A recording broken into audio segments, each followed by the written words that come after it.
Blog Talk Radio. Welcome to the Pond Hunter broadcast from the Under the Sea radio show on Blog Talk Radio. The Pond Hunter, in the pursuit of all things aquatic. Take a look into the world of koi ponds, water gardens, and the lifestyles of the aquatically obsessed. Meet the pros, hobbyists, and cover some no-nonsense pond advice straight from the field. The Pond Hunter, in the pursuit of all things aquatic. Here's your host, koi pond and water garden expert, Mike Gannon.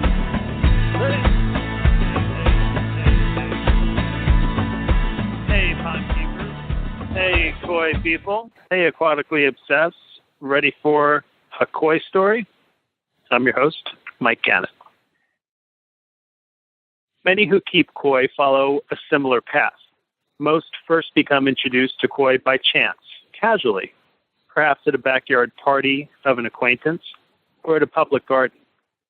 Then, knowing nothing about koi except that they stirred you somehow, a relationship begins. Suddenly you find yourself thinking about koi more and more. On the weekend, or even at work, you spend time Googling koi, surfing the koi site, swimming through photos and videos of amazing koi. You're already hooked, and you don't even realize it.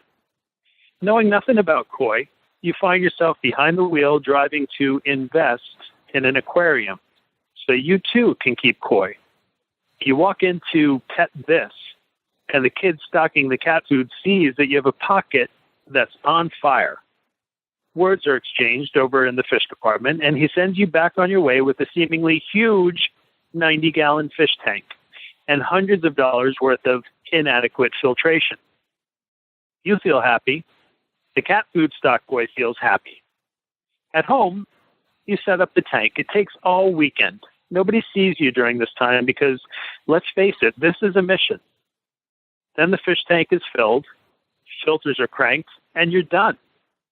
It's now late Sunday night, and you unveil what you have done to your wife, kids, 4 unwilling neighbors, too.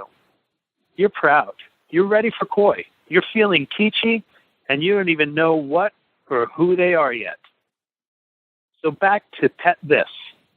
To your delight, the cat food kid is there. To his delight, your pocket's on fire again, and he indeed has some top-quality koi to help put out that burn. As the kid pulls 5 koi out from the 20-gallon display tank, he catches by mistake 1 shabunkin and 2 comets that are mixed in with the koi, but he puts them back. I think these are from Japan, he tells you, and you are blown away by the deep knowledge that this 15-year-old has of these fish that you want so badly. $22.50 for all 5 koi is made to Pet This. And you quietly acknowledge to yourself, these fish are very expensive.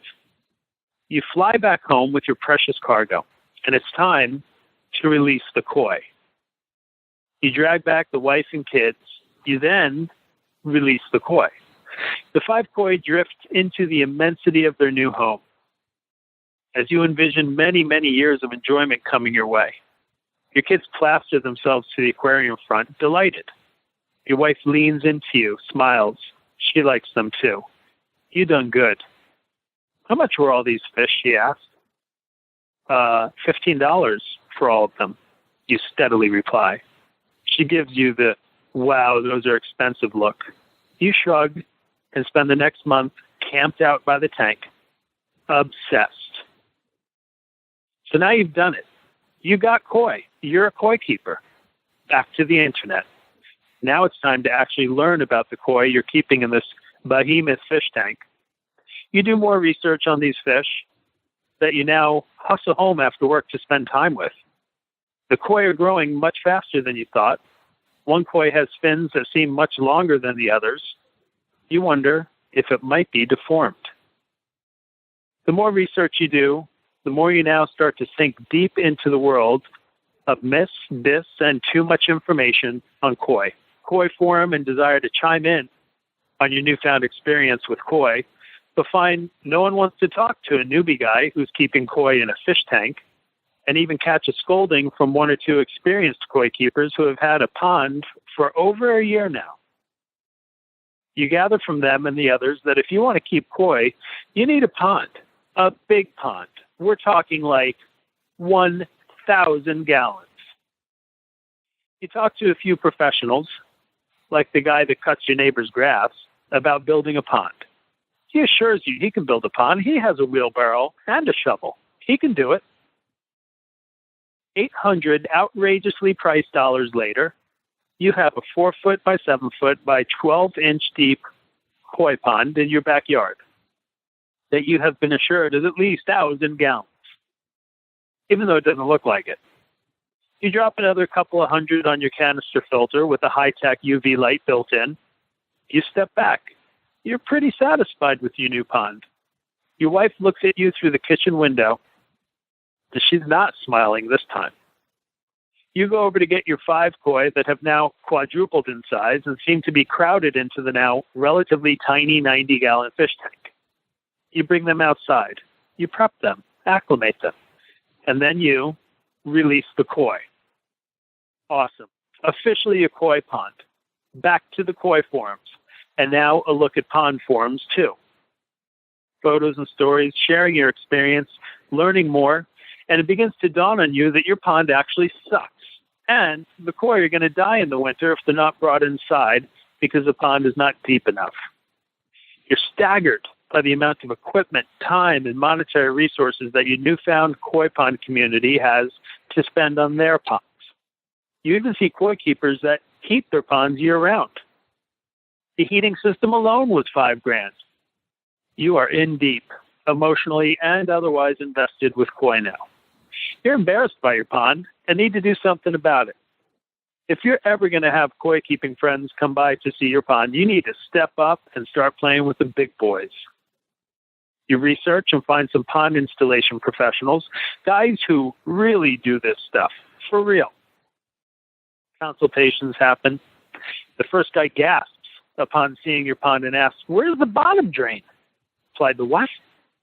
The next guy says, "Hey, you have no rocks, gravel, or plants. This is just a plastic tub." You say, "Do I need them?" Both professionals then proceed to insist their way is right. Both professionals insist their method works better and is easier to maintain.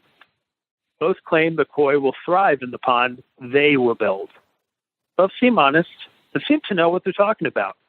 Both claim their way is the only way to do a pond and be successful. Both will require thousands of dollars from you to get the job started. You find yourself wishing that the cat food stock boy was there to console you because you don't know what to do. And you're not alone. Does this sound familiar?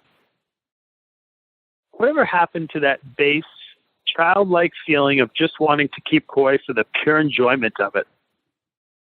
Sharing with others for the thrill of keeping amazing koi. How did all these rules come about? Why are there so many schools of thought, and all of them claim they're the right ones? Can everyone be a little right? Can methods and schools of thought be combined, mixed, and fused, and still be successful? All you really want to do is the right thing for your fish. But the more you try, the wronger you are. The more money you spend trying to do it better, the more criticized you get. If you choose this method, if you choose that method, the others won't talk to you. Can't we all just get along?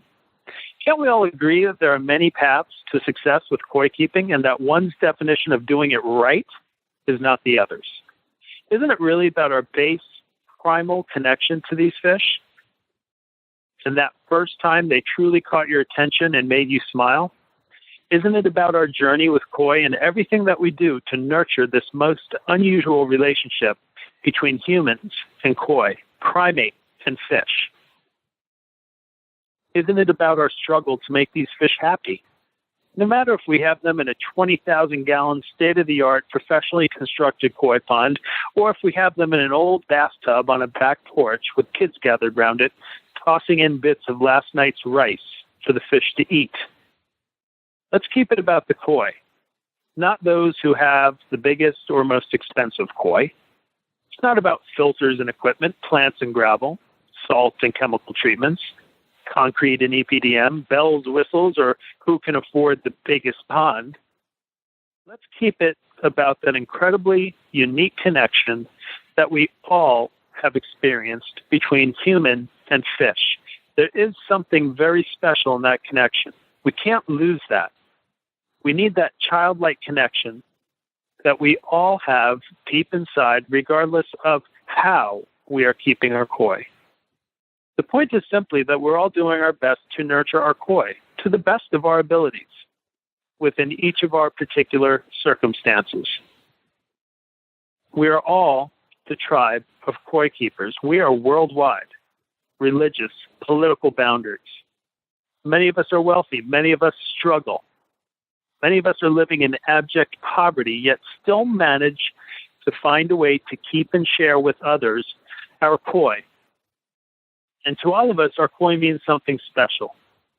That child from rural Malaysia with no shoes, who's not eaten today, enjoys seeing his koi no less than the suburban kid who crosses his manicured backyard to sit by the pond with a waterfall to feed the koi. Which one of these kids is keeping koi right? We are all of the tribe of koi keepers. We'll see you next time. I'm Mike Gannon, and this is the Pond Hunter Radio broadcast. You have been listening to the Pond Hunter Radio broadcast on Blog Talk Radio with your host, Mike Gannon, the Pond Hunter. In the pursuit of all things aquatic, broadcasting Wednesday nights on Blog Talk Radio. The Pond Hunter, keeping it pondy for the aquatically obsessed. Good night, y'all.